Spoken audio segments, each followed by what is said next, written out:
Okay, what's up, guys? You're gonna have to excuse me for the lack of editing in this. I'm actually gonna put as much effort that went into this project, obviously, that we're gonna be talking about. So, I'm not gonna sit here and talk about what we've already mentioned prior. I already told you how I felt going into this. A lot of people are saying that it's not real. You guys, you believe anything on the internet. And like clockwork, and I keep sitting in this very chair saying the same thing over and over and over again. And I'm wondering, is there going to be another dude that's going to absolutely repeat themselves, and we're going to be right back to square one every time we hear something about a remake of a game that we've already played that's barely 4 years old on PlayStation coming out? Now, this is not a remake, as if that makes anything different, but we're gonna talk about that, okay? So, Last of Us Part 2, the game that completely split a fan base, is getting a full-on remaster for PlayStation 5. It has some new content. Sorry, I'm trying to keep a straight face. It has some new content that we're going to talk about. But the good thing is that it's $10. If you bought the PS4 version, you can upgrade to this for $10. Now, riddle me this to everybody who's watching this video in the chat. I want you to really think about this. Why are people mad about this? Is it because is it good to hate on PlayStation? Is it because they just want to be part of a mob? Is it because Naughty Dog missed the point? Or is it the fact that that not too long ago, Sony could have done this exact same fucking thing for Last of Us Part 1. I want you to think about that, for example. Last of Us Part 1 was $70 and it launched with the damn TV show. And the biggest damage control was the fact that this is obviously going head to head with the TV show or to make the TV show stand out, right? $70 for that. It had no factions.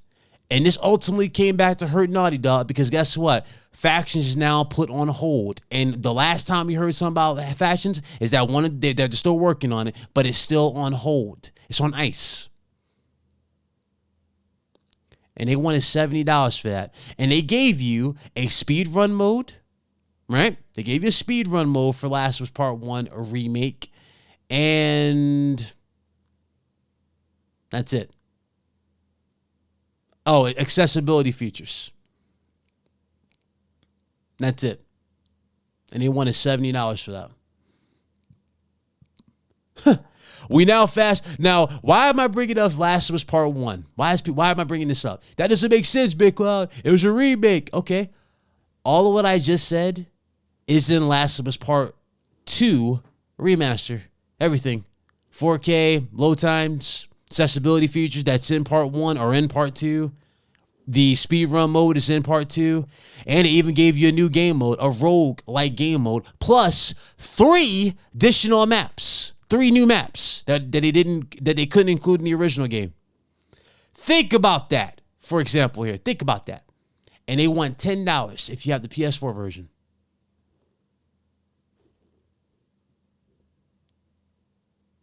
Did it click yet? Did it click yet? This is the most hilarious thing I have seen in a long, long, long time. Who in God's name in this chat, anybody watching this, who in God's name asked for a roguelike mode in Last of Us? Who in God's name looked in the mirror and said to themselves, I would love for a roguelike mode to be in Last of Us? Who said to themselves they want this stuff? Who said they wanted a speedrun mode in Last of Us? Mind you, there's not even a point to doing it. You see, it would have been cool with all these new modes that Sony, or in this case, Naughty Dog, actually incorporated an incentive for you to take advantage of these. Something called trophies and achievements. Last of Us Part 1 had all this unnecessary garbage thrown in there, and there was nothing to really show for it. Nothing. All difficulty-related trophies were axed. Speedrun trophies weren't added. You think that's going to be in Part 2? Think about that. This is what I'm talking about. And you know what's funny about it, though? Real talk. What kills me is the bad actors that's acting like there's a conspiracy, that's acting like nothing's wrong, that's acting tone deaf like Naughty Dog has been acting with this. Naughty Dog even showed a brand new collector's edition, similar to what they did with Part 1, steelbook and all. It's called the Wolf Edition.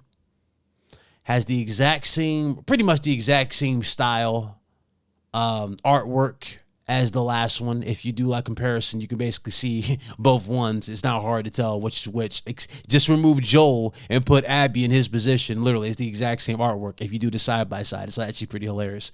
But I laugh at this whole thing because I'm like, wow, this is what we're hyped for. This is what we're trying to hype ourselves up for. You know, it didn't help that you got a handheld that people are not even 50-50 on. It's like 60-30 from what I'm looking at from reactions. I'm not going to comment on it. I don't have it, and I don't care, and I won't have it. So don't worry about me commenting on no Portal. I don't care about it. I have no desire for it. But I am going to talk about something I actually do care about, and that's Last of Us. But I can't even say I care about Last of Us anymore as I make this video for you guys.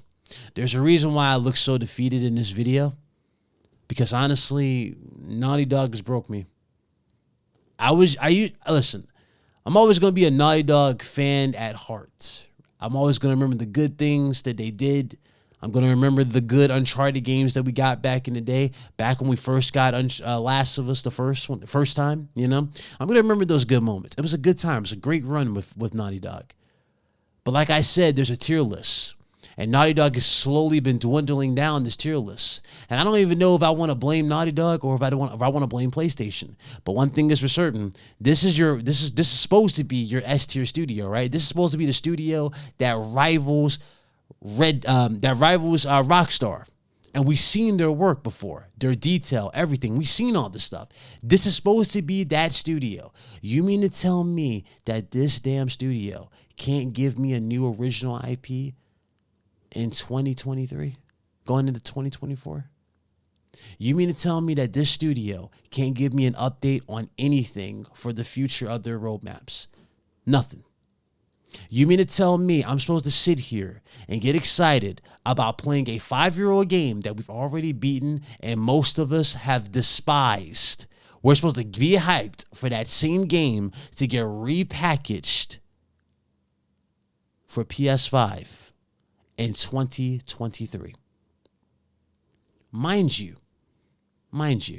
I guarantee you the only reason they're doing the $10 upgrade thing is because they knew damn well they would have got even further backlash. I don't know if you guys have seen the PlayStation reveal for this game, but it is pretty damn telling the amount of abuse Sony is getting over this game. And you know, on some real, it's like, it's tough love at this point. You gotta just be honest. There's nothing I can say. Remember, I've been telling you guys for a while, Sony's been acting so tone deaf, and so has Naughty Dog. Enough. What are you trying to prove? Seriously, what are you trying to prove? I don't care about playing as Abby. I don't care about playing as Ellie. I don't care about the future of Last of Us. I don't. And you know what's funny? I'm not the only one who feels this way.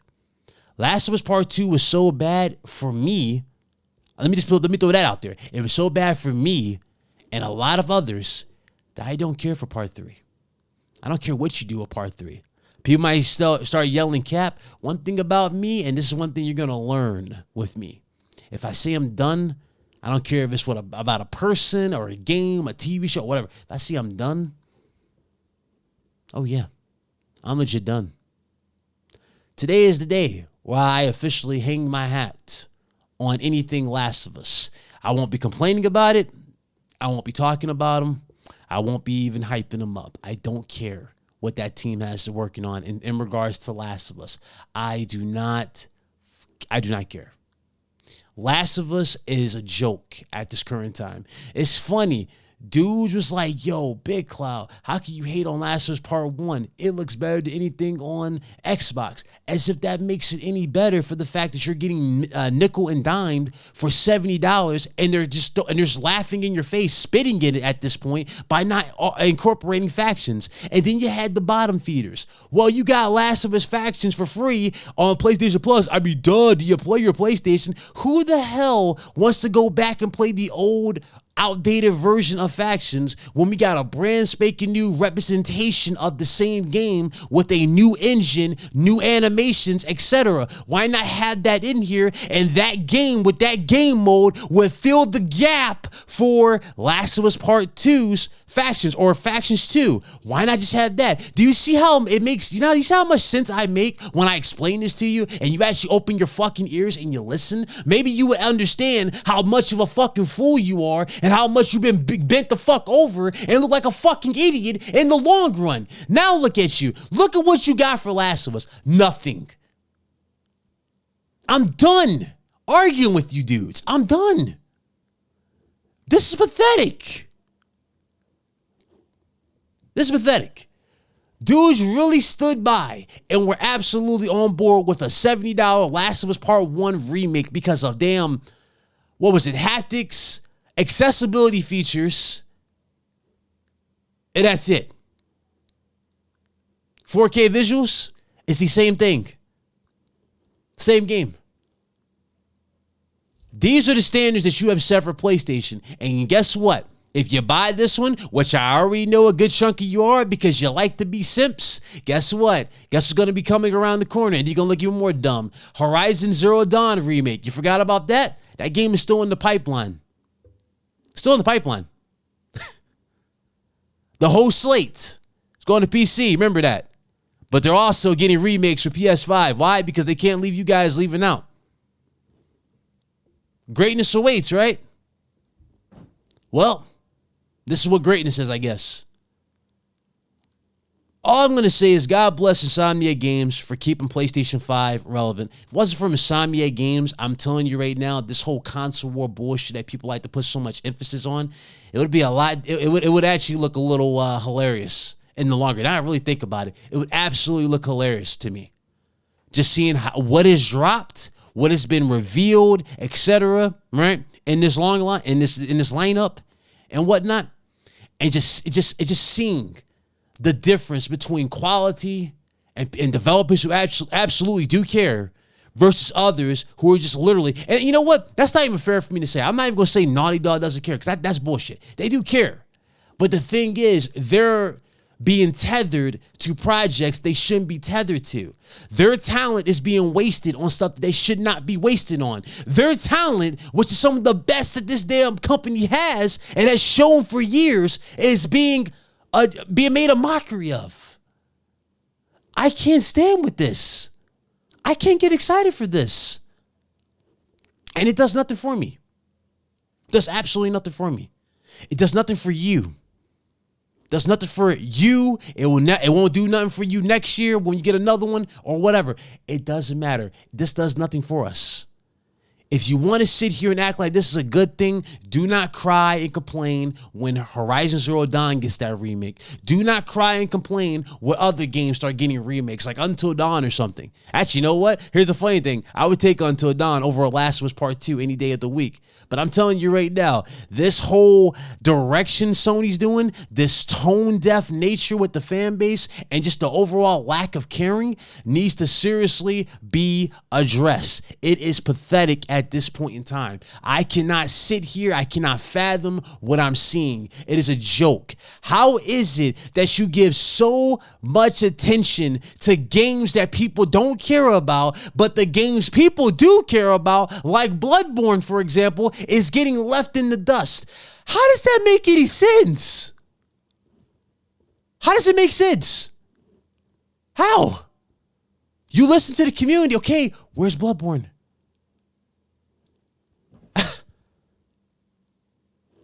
Anyway, I don't know what to say, man. I don't know what to say. You broke me with this one. Even though I saw it coming, I told you guys about it. We talked about it, and, you know, I tried to prepare myself mentally. They somehow managed to make it worse and make it more of a spit in the face to the community, and it's sad. But I already know. There's going to be some dude in my chat. Well, Big Cloud, you don't have to buy it. Nobody's forcing you to buy it, right? Is that the excuse? Well, I beat you to it, right? I beat you to it. That's the excuse, right? No one's forcing you to buy it. Okay. Guess what? No one's forcing me to buy it. Yet, we still get it. You know why we still get it? Because you're buying it. So whatever I don't want, I'm still going to end up seeing on my timeline. I'm still going to end up seeing this before the games that I want to see because you keep buying this dog shit. And it's going to be that same simp. Well, why don't you just let people like what they want? So you like old games. I thought we bought PS5 for new games. I thought that was the main reason we invested $500 into PS5 for next-gen experiences. You know?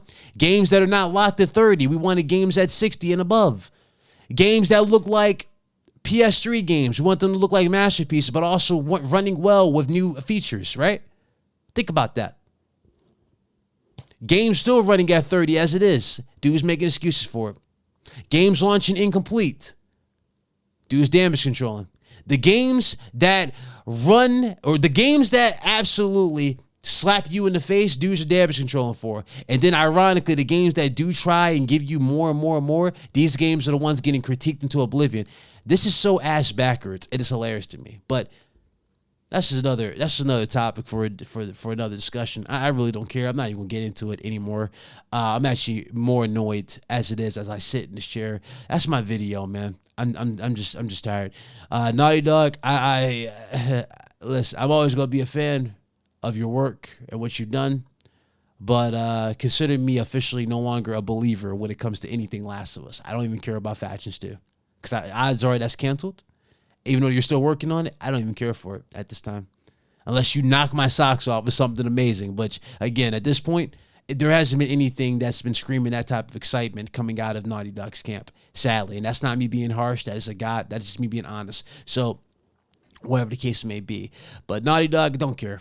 I really don't care about it, Last of Us. I am excited for your new IPs, though. I would love to see those whenever, you know, you're untethered from these useless projects so you can get to those. That will be the time, I guess, we'll talk about Naughty Dog in regards to their future. But as far as I'm concerned, Last of Us can kick rocks. I'm done with the whole franchise as it is. I don't care about Part 3. I don't care about Part 2 getting a remastered. And you know what's funny about this? If we go with the trend, ladies and gentlemen, this is the reason why I keep saying, you know, you're tethered with projects. If we go with this trend before I get out of here, remember, Last of Us Part 1, the original, got a remaster first, then it got a remake. Notice how they didn't say that this game was coming to PC. Now, did they, guys? Did they? Think about that. They didn't say Last of Us Part 2 was going to be on PC yet. So that tells me all I need to know about a quote-unquote remake for PC. Think about it, people. This is y'all being taken for a ride. Are y'all ready to get out the car? Or y'all just going to sit there and keep driving around thinking everything is fine while everything burns around you? Let me know in the comment section below. I'm out of here, people. Peace.